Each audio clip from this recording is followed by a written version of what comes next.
Well, thank you for joining us. My name is Caressa Douglas. I'm with the Branded Entertainment Network.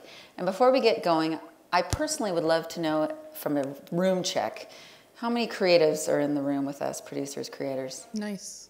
Fantastic. Are there any brands in the room? Jordan. Me. Perfect. Perfect. What's the experience level that you've had working with brands, product integration? Just a show of hands if you've done it. Okay. Well, fantastic. Well, it's good for me to know because obviously I have an American accent, and so where I come from, we've been doing this for quite some time, and that's why we're hoping that being out here, that's our purpose, coming out here and lending the do's and the don'ts and sharing some of the pitfalls and the successes with, for me it took 2 decades, my age now, but it took two decades to get some of this stuff down, and it's always changing. And, as I've been out here, I've learned some of the perceptions. I would like to dispel in this conversation some of those misperceptions, in my opinion, about brands wanting to commercialize content. In fact, product integration, or what was called product placement, the vernacular, really began with creatives. So if you think about it, the origins were in film, and filmmakers were counting on and leaning into brands to help their story. I think the best example is E.T. It's so iconic, it's so overused, but when you think about it, it was brilliant. They needed a candy, and they needed a candy kids liked to help tell this story. And so the urban Hollywood legend goes, and maybe some of you guys already know this, it was originally scripted M&Ms, and that was really critical to their storyline. And M&Ms was appalled that some uncute, cute's open for interpretation, alien would eat their product, and they were afraid kids out there wouldn't eat their product because aliens would.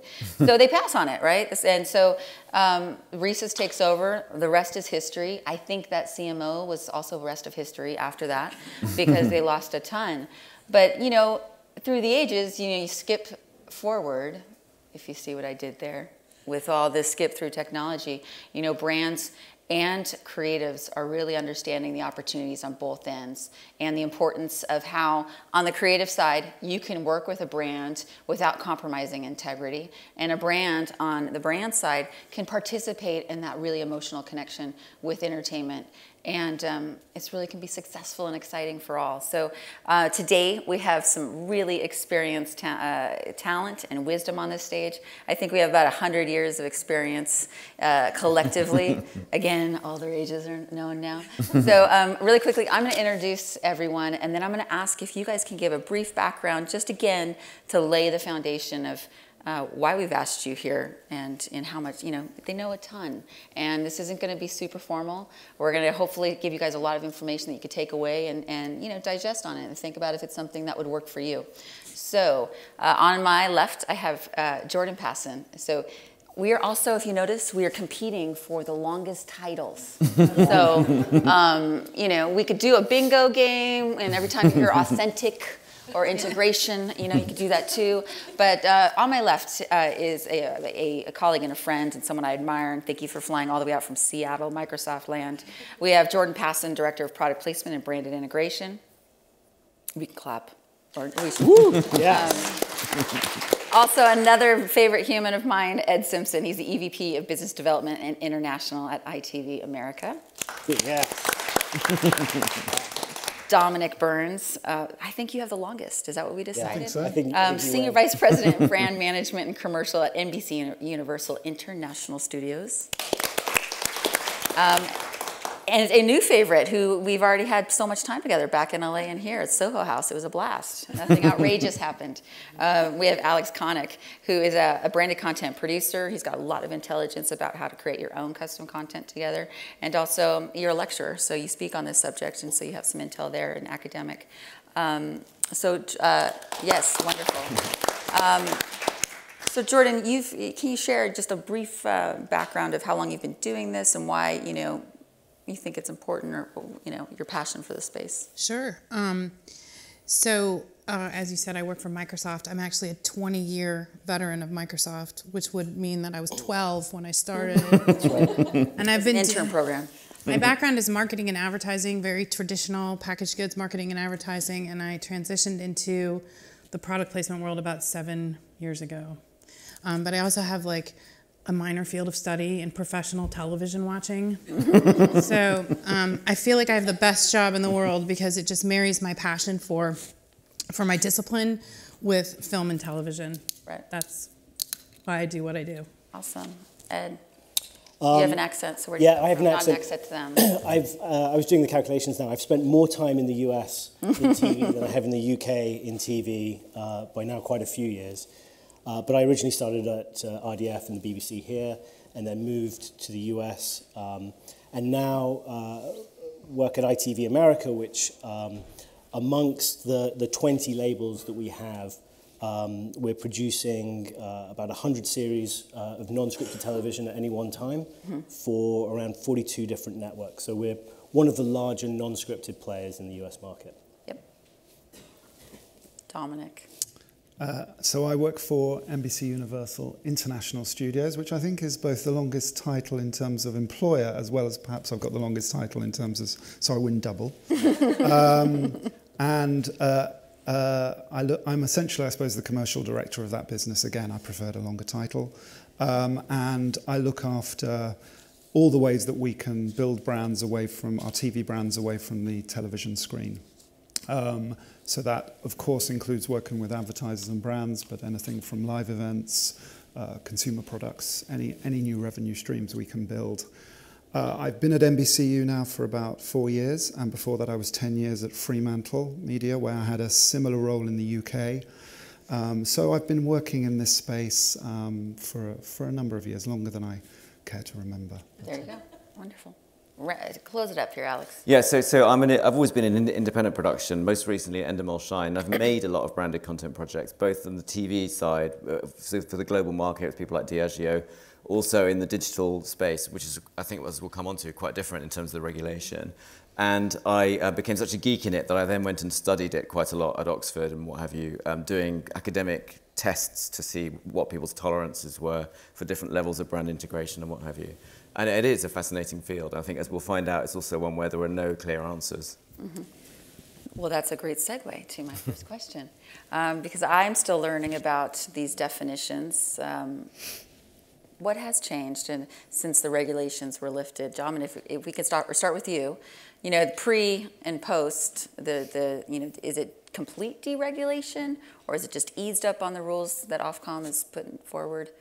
I'm a little vague. So I'm going to give you, it's great that we've got an academic next to us, so I'm sure we'll be able to give us chapter and verse on the legal definitions from Ofcom. But my personal perspective is that, I think that the production and broadcast communities were expecting an avalanche of new cash and revenue streams that would flow out of the arrival of product placement and integration. I'm sure that's overstating it, and the more realistic members of the community had a more sceptical view beforehand.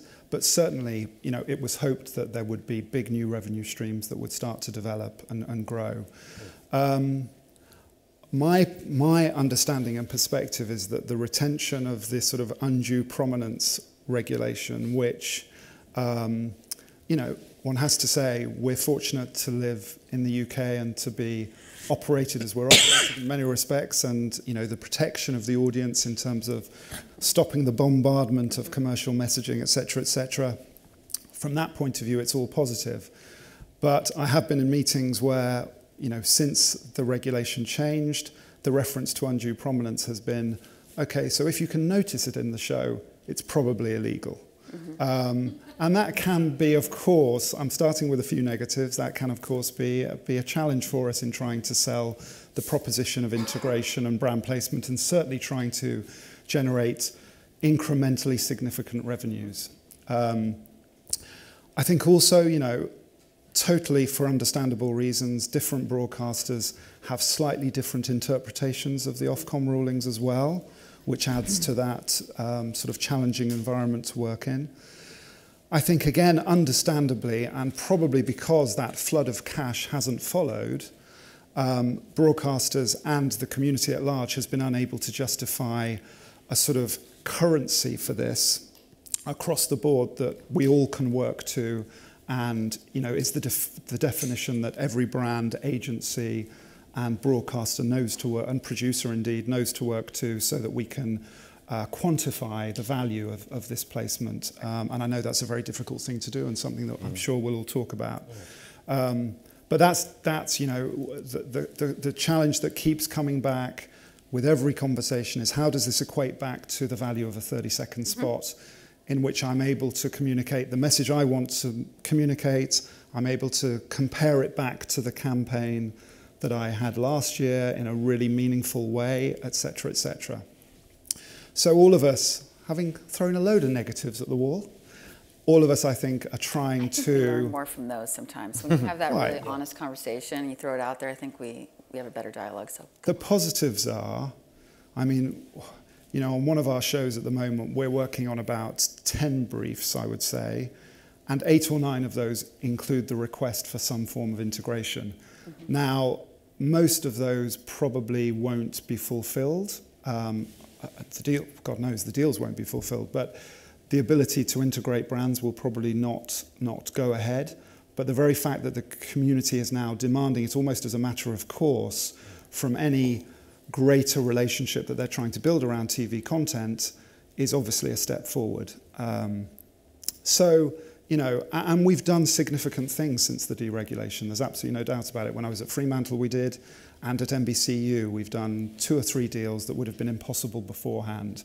And I'm sure there are plenty of examples in the room as well. So progress is being made, and that's obviously a positive. I'll let somebody else talk now. Alex, do you have anything to add to that? Well, there's a paradox at the heart of this. So if I was to ring up Microsoft and say, I would like to do a documentary about life in Microsoft, and we're going to feature some key Microsoft characters, and we talk about the products, and and then I was to go to BBC and pitch that, they go, fantastic, let's make it. But if Microsoft were to come to me and say, we would like to pay for a documentary about Microsoft featuring characters and products, the exact same content would immediately fall foul of undue prominence. So what undue prominence often becomes about is where did this project start from? Did you ring them up or did they ring you up? And who's paying for it? You know, but and the problem with undue prominence as a term is that there's no forensics behind it. And so you will, almost everybody in the room will probably have had a conversation with a lawyer at some point where they'll go kind of, probably undue prominence, you know. And so in an environment where there's so little science, a lot of people get put off. But of course, that's only TV.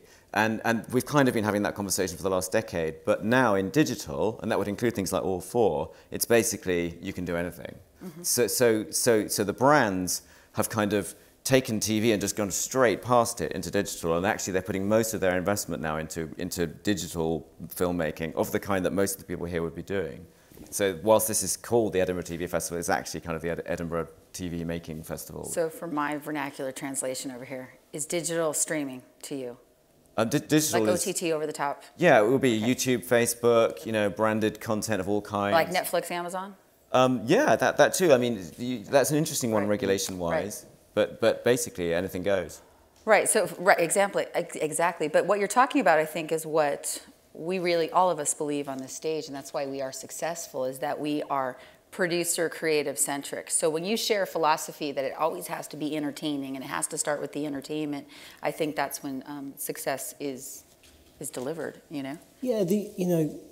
The audience, you have to have a respect for the audience. The audience aren't dummies. They get it, and they will act on undue prominence or over or general stupidity, which happens more often than not. But if the brand and the network and the producer form a team together and act sensibly, then the outcome can be very successful. It's where you don't have all parties necessarily acting in alignment, that you get content that is just not fit for an authentic audience to watch, you know, and they call it out, and they vote with their feet.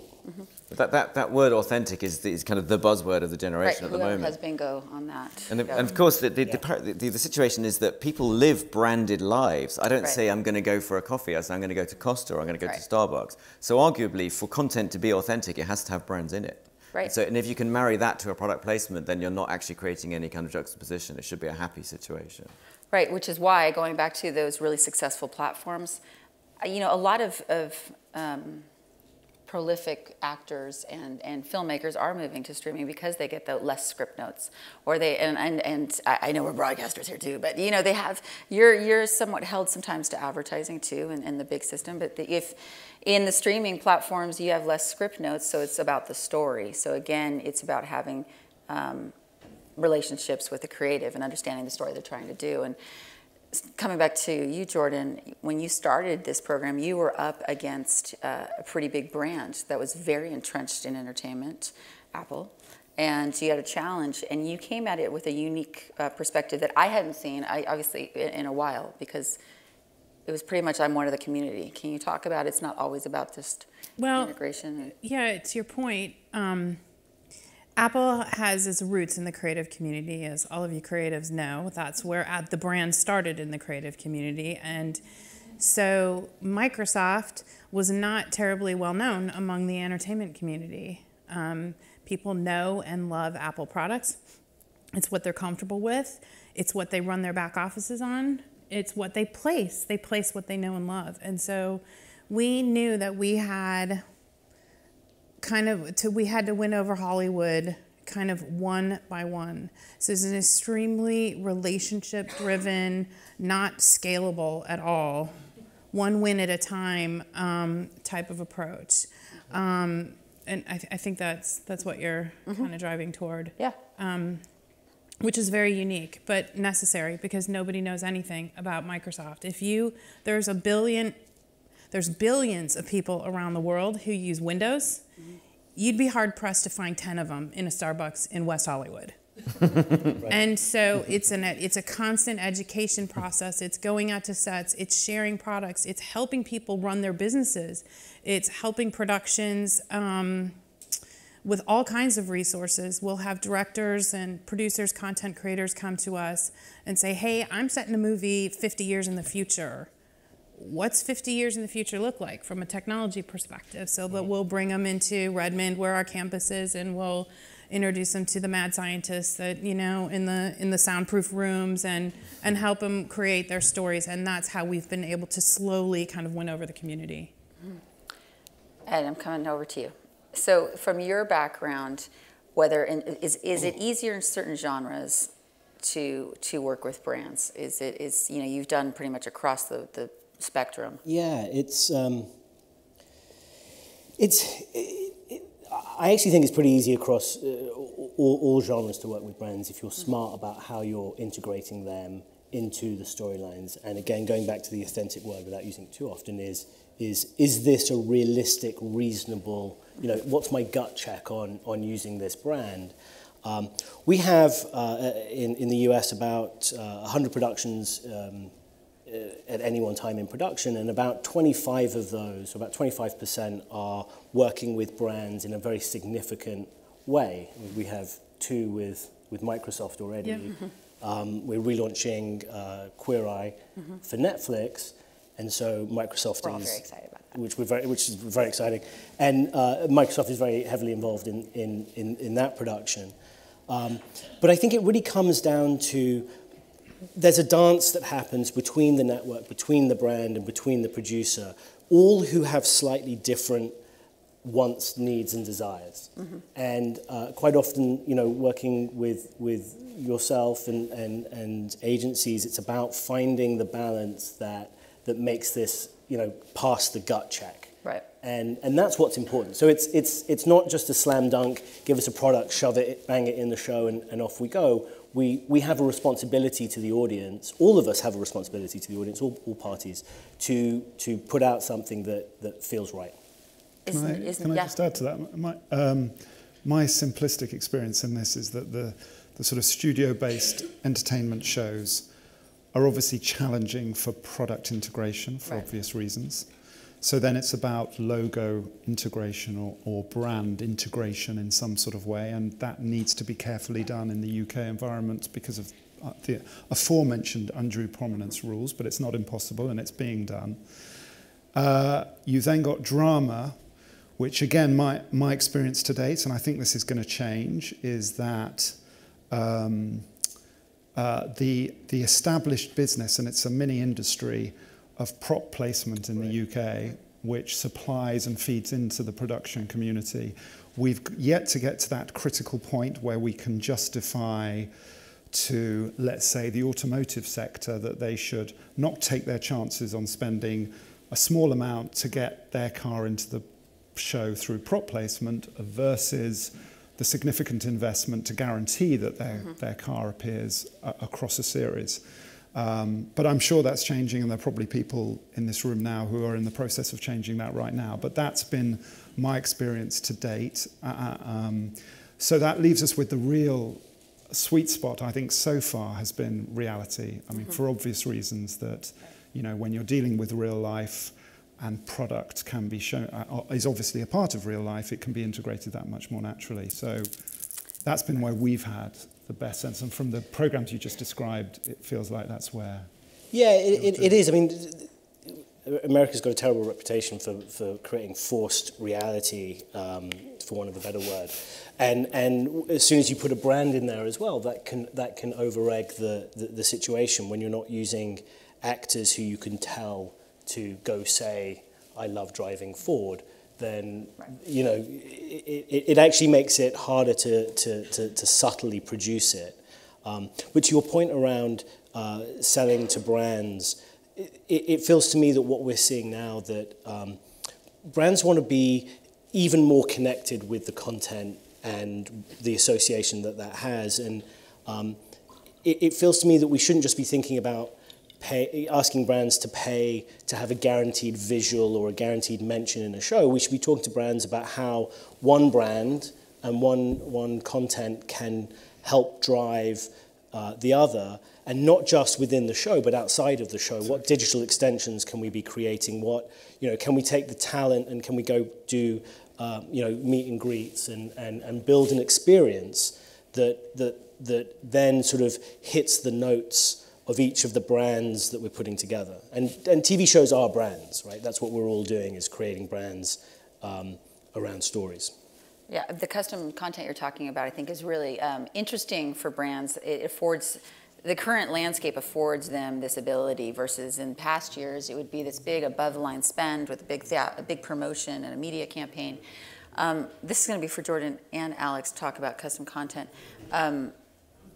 Are you comfortable sharing an example that started from a propping position and it evolved into a bigger play and a bigger involvement with the filmmakers, or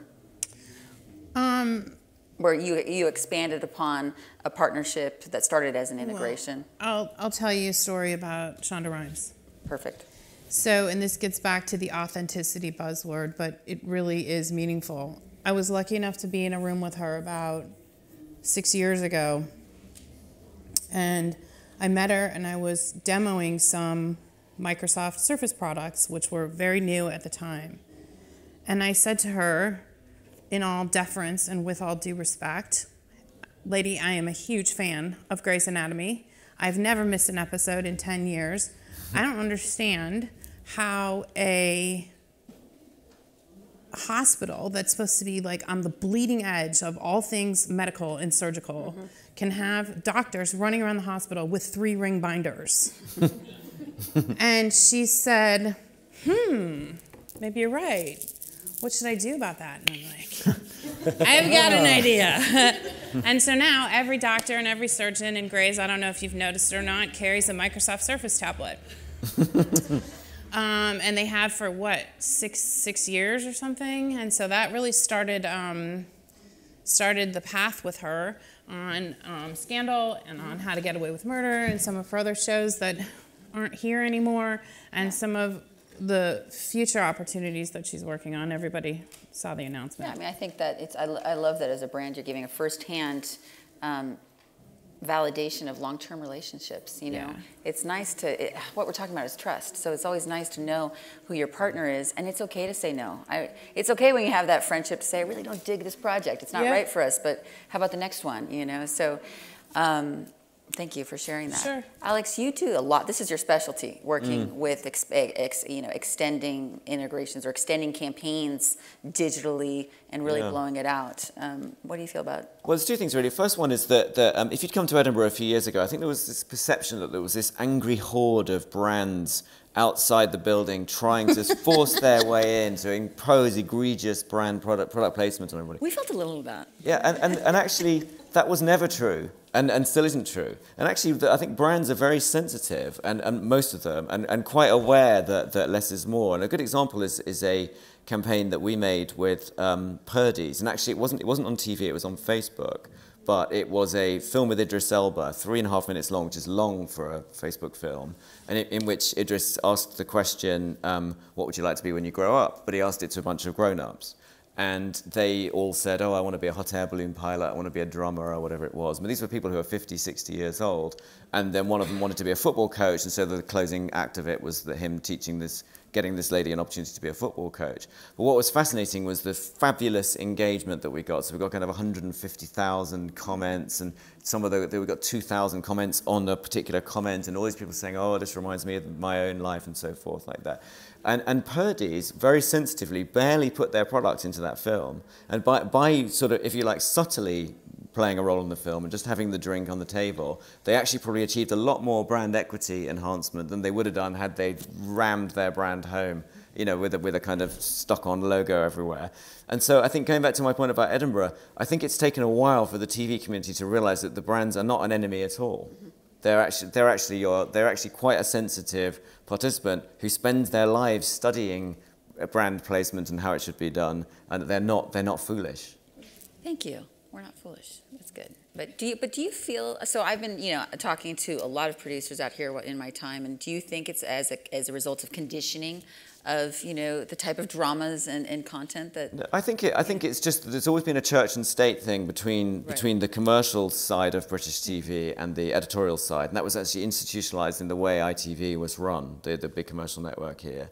And it's only recently that the two sides have even been kind of theoretically allowed to talk to each other. The other thing is that I think that people have wrongly interpreted the British public as being oversensitive to brands. And actually I did a study on it. So I went out and created a bunch of shows and tested them on audiences, market research audiences with Ipsos. And we ramped up and up and up the level of brand in the shows to find the point at which people would stop watching the shows. And we went to the Ofcom level and everyone was still happy. Then we went above the Ofcom level, everyone was still happy, and we went above that and everyone was still happy. And we found that actually the British public are incredibly tolerant of brand in show, as long as you're honest about it. And in fact, we also did it in America and Hong Kong, both places famous for product placement, and they were the same figures for UK, US, and Hong Kong. And so the message really is, British public are perfectly happy to have commercial placement in their shows, as long as you're honest about it. It's when you start being corrupt about it in their eyes, editorially corrupt, then it starts to go really wrong. Yeah. Dominic, for you, I would love for you to share with the audience how a brand can still draft off really exciting, passionate IP, even if it's a period piece or it doesn't lend itself to working with brands. You're doing something interesting right now. You did something with the activation that lived off-channel I'm just referencing Downton Abbey. Well, I think what you're referring to is, we're moving into a world, I think a lot of broadcasters and producers are looking at the whole world of experiential. You know, in this digital age where getting eyeballs is so challenging now, there is a real need from the public to experience as well as just passively view. So a lot of us are all working on, we're doing a lot of looking at how we can extend our properties into that space. We've just launched a really significant exhibition based on Downton Abbey in Singapore, and that's going to be moving to the US at the end of this year. We are doing gigs, small intimate gigs. We've done 4 or 5 of them now based around Made in Chelsea, at the other end of the scale, but still posh people. We only make shows about posh people. And both of those have opportunities for brands and sponsors. In fact, we're talking to sponsors about both at the moment. So, yeah, I suppose, sorry, to go back to your question, which it doesn't matter what the environment of the program or the nature of the program is. There are lots of different ways that you can spin a relevant partnership out. And of course, for Downton, we're talking to brands who are trying to reach a certain demographic and a certain age and a certain, etc. And it will it's a very different appeal and opportunity, of course, to something like Made in Chelsea. But yeah, the extension of the brand, the program brand, into new areas gives really big new opportunities for sponsor engagement as well. I mean, while I'm thinking about it, in the States, we love our imported British content, right? We're addicted to it. Yeah, that's why I started over here. Yeah. It was a totally self-interested decision, US-centric. I mean, it didn't have anything to do with Ofcom or the relaxation of the regulations. I wanted people here with their finger on the pulse of what was going on in the production community, because there's such amazing content that's coming over to the U.S., and that's how our discipline started here. Yeah, and I mean, that's how we always talk about the long tail of work for a brand. It lives on, and even now more than ever, which increases your value as a producer as well. That's valuable to be working on that. And of course, that's one of the, I mean, going back to Downton, that's one of the limitations. We had an opportunity, and God knows we were looking at all the opportunities that we could, work with brands around that show. But its setting, of course, provides naturally a challenge. Like last night when we all met up for dinner to try and talk about this panel, and we spent the entire dinner talking about the last Game of Thrones episode, like probably everybody has. We could put the pictures up, and all of our reactions throughout the episode. But again, some of the biggest dramas around at the moment don't necessarily lend themselves quite rightly to a huge brand partnership. So in this last quarter, I wanted to give some really insightful takeaways for everyone. So I think a pain point we hear is on both sides of the partnership, on a network or a broadcaster or a producer side. It's on the brand side. It's the execution. It's the pain points of getting it done, starting from the timeline. How is it by genre? Does it change by genre how early out a producer or a broadcaster should start the process and work talking to a brand? Is it different for you on how far out? Yeah, look, I think from a production, the great thing with non-scripted content is that you can be very flexible and very dynamic. So you can get with a brand if they're ready and get it into the show almost on the day of the shoot, and now with some technology, even after you've shot the footage and you're in the edit, right? And I think that dynamic is super important. I think the real issue actually starts before anybody even starts, right? And it's like when I went from the UK to the US, I realized that we're not two nations that have a same language. We speak very, very different languages, and you always have to learn American English because the communication is so different. Just as a producer talking to a network has a language, so does a brand have its own language. And producers direct to a brand, there's a language barrier that we all have to kind of navigate and translate with each other. So right from the beginning, you have to be very, very clear on what everybody is saying. Yeah. Because we're all saying different things, thinking we're saying the same thing. So listening is paramount. Yeah. I would say, sorry. No, as well as the genre differences, there's also, it depends what the brand wants to do. So starting the earliest, and this is a brand issue, not a production issue, if they want to do anything at retail or on pack, the lead times on that are a year, 18 months, and sometimes don't even fit within the commissioning cycle. So, the point at which they need to commit to doing something on pack is before you've got a confirmation that the series is even returning. So that can be a challenge.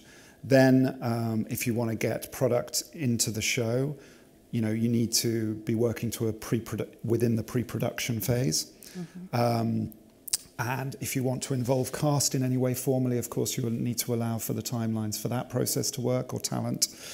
And then I think the piece that is the most flexible and is increasing actually in terms of its importance is if you want to arrange social digital content, social activity campaigns, digital content around the series. That's the stuff that can be done, in the tightest timelines. But if you're, as we all are, aiming for that horrible phrase that I'm amazed hasn't been mentioned so far, sort of 360 partnership, then, you're talking a long time in advance that the conversation needs to happen. Yeah, thanks. From your perspective, and then Alex, I want to wrap up with you too. What's the percentage of efforts for Microsoft's program against genre? Is it primarily, is there more on dramas, comedies, or that definitely affects the timeline? It does. I'd say 99% of our work is on scripted drama because that's just where technology seems to have the most natural fit. We do some comedy, but we've gotten ourselves into a little bit of trouble with comedy where we end up sort of being the brunt of the joke and not in on the joke, depending on who the content creator is and how allergic they are to doing some integrations. And then reality, forgive me, just sort of scares the shit out of me. Like I'm so excited things are going so well on Queer Eye. It's great. It's great. Don't worry about it.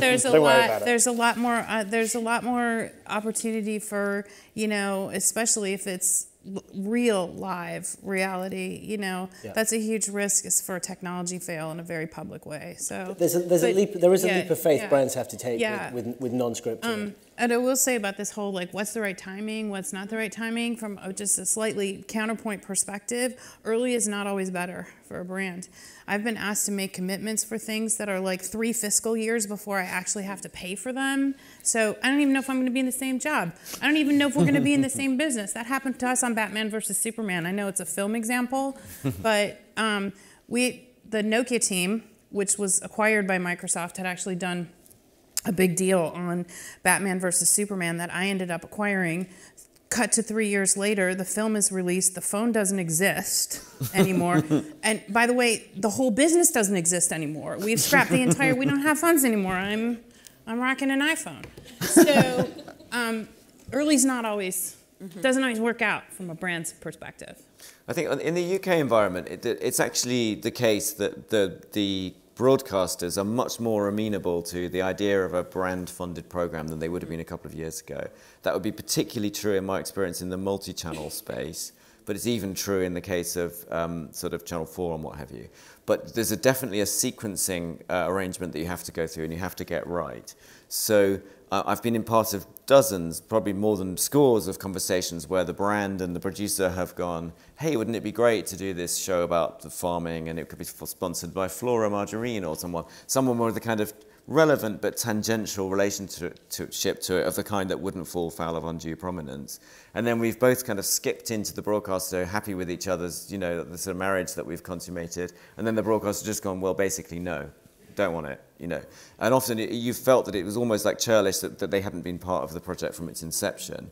So actually you have to make sure that you start with the broadcaster and whether they would like the show, and they have to feel that they were part of that original spark of DNA that was creatively made the show before the brand got involved or simultaneously with the brand being involved, because otherwise it feels like they're picking up a second-hand property that someone else has had the fun of inventing, and they become naturally hostile to it. And I've seen that happen dozens of times. So my recommendation in development would always be get into the broadcaster first and pitch the show as a pure editorial proposition, even if you've got a brand partner lurking in the background, because then you can present that as good news. Oh, and by the way, we can get it paid for. So this is interesting because I know you've heard this. What do you say when you have a solicitation? I've got a great idea.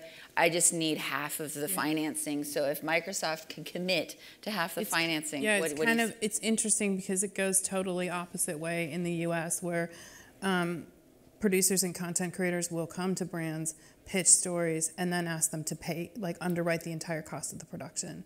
I've never done it, in part because these are big risks, right? And they're usually big money. People haven't really figured out the finances or the economics so that it could make it affordable for me. It's like, oh my God, I love this idea, I want to buy it. How much?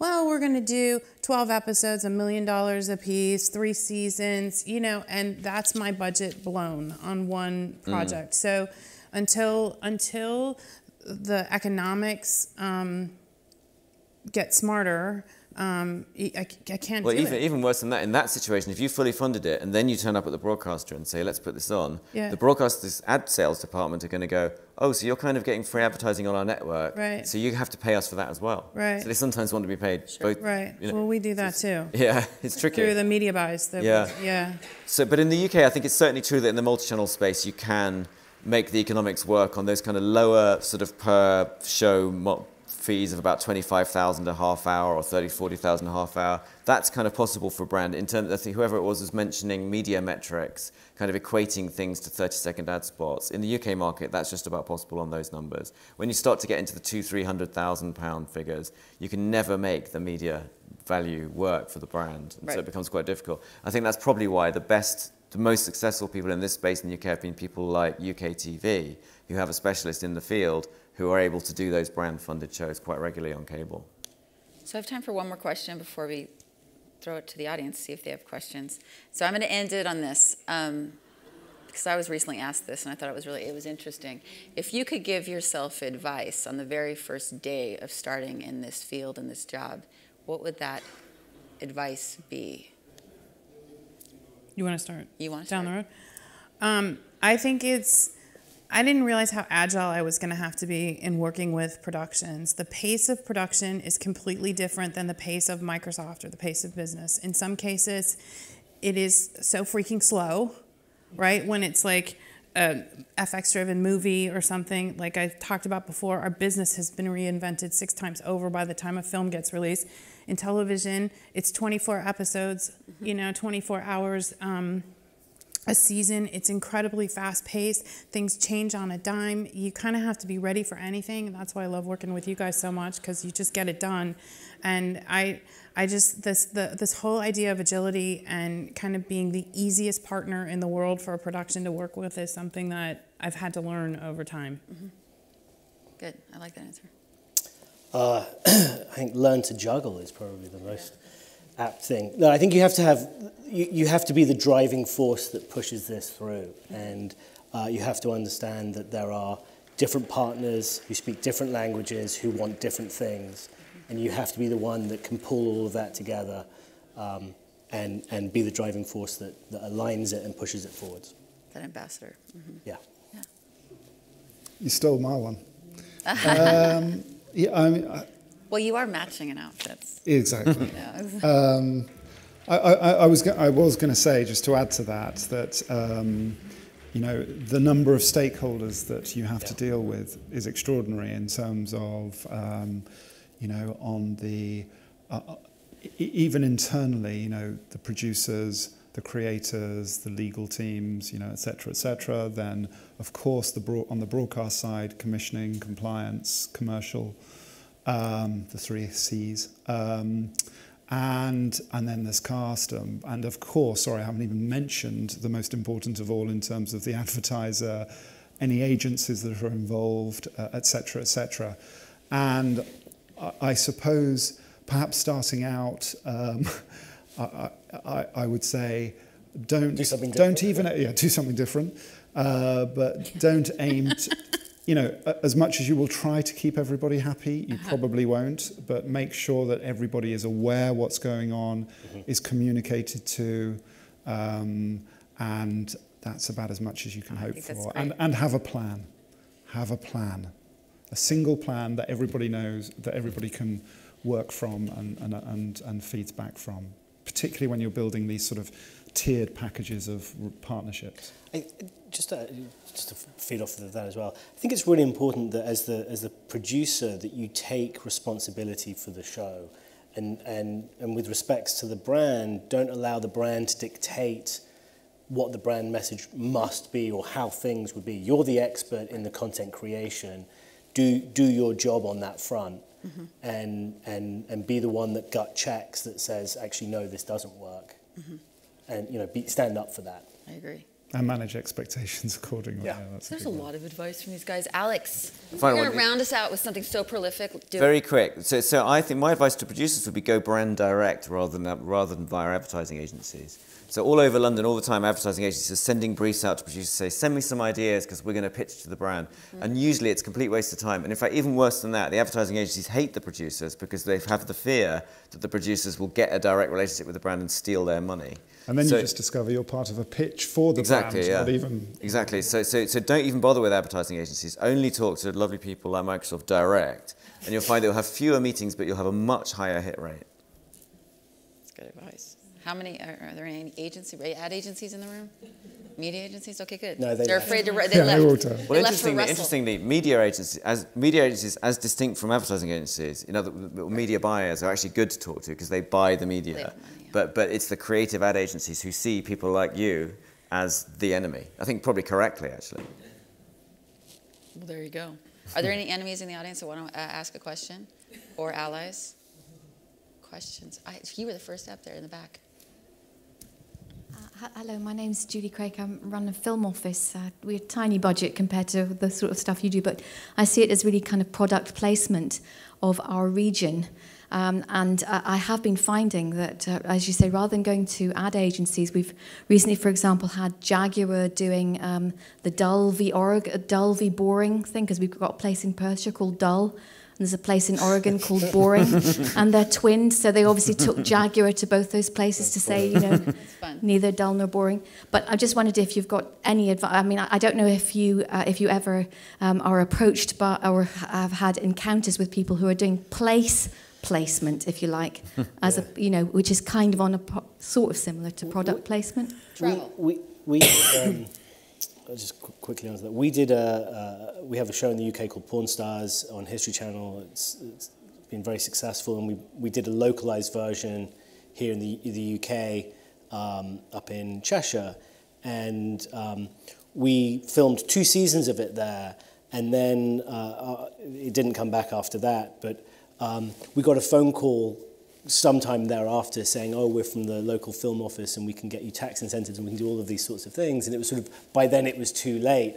And, I think that we have, as an industry, need to have much more awareness of what is available and what is out there for producers. Production companies are constantly struggling to make things work, and brands and opportunities like the ones you present are the lifeblood, or can be the lifeblood, for a lot of productions. So there needs to be just a general awareness and a relationship. And I would challenge you to go out and make as many relationships with production companies on the, not for the opportunity today, but for the opportunity tomorrow. Make them aware. Yes, you. My question to Alex. So I run a content production agency in London, and I'm just interested in your thoughts on how you see the future going, because you've talked about production companies like us going straight to brands, and you're right, that's a much more successful way of working. But when brands also realise that they can become broadcasters and they don't need broadcasters and they can own their own channel, you look at the success of famously people like Red Bull and things like that. What do you see the future being for brands that when they recognise that and they can just do all this? Well, I think that in the case of Red Bull, of course, Red Bull use independent production companies to make some of their content. So I don't think that you should perceive brand publishing, if you like, as some kind of threat to producers, because there aren't, apart from Unilever, there aren't that many brands who've kind of created their own production agency that I know of. So I would say it's nothing but opportunity, actually. And again, I think whilst we're talking about TV today, it is nothing compared to the scale of the investment that the brand's putting into digital platforms. Facebook, YouTube, enormous investment, a huge, scale. In fact, funny enough, for that question, what advice would you give yourself? I nearly said, build my own Facebook channel, because then you just become a broad distributor of your own, and then you can just sell that distribution to brands and completely bypass broadcasters and Ofcom. But it's a brave new world. It's a huge growth industry. It's brilliant. Red Bull's actually done a bit of a U-turn away from the ramp up that it originally had, and it's realized that getting into the content game and being your own publisher in that respect, to the scale that they wanted to do it in, is perhaps a little bit more expensive than their marketing department wanted to spend.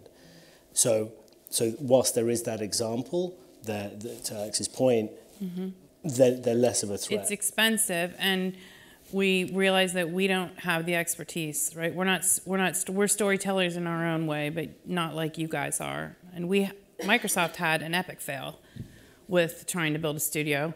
We built a studio for Xbox content. That's right. And it opened and closed within a couple of years without producing anything. Right? And we want to leave the very content.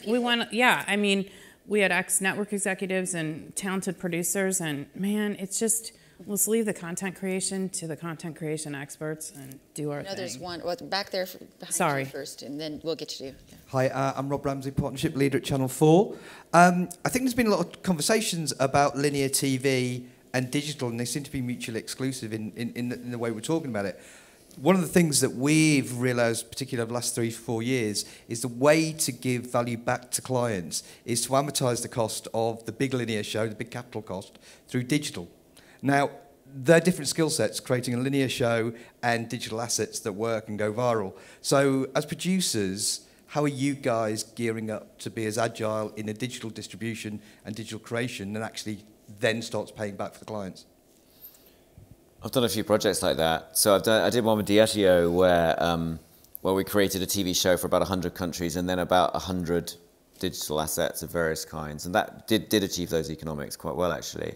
And I think a lot of people are doing that. And also via Endemol, of course, we've had lots of shows with you when I was there that fulfilled that model. And that, by the way, plays to the pattern of editorial anyway now, which is that a show isn't just a TV show that appears once a week, but it's a whole way of being that has a whole ton of content that's associated with it. And that's true in America too.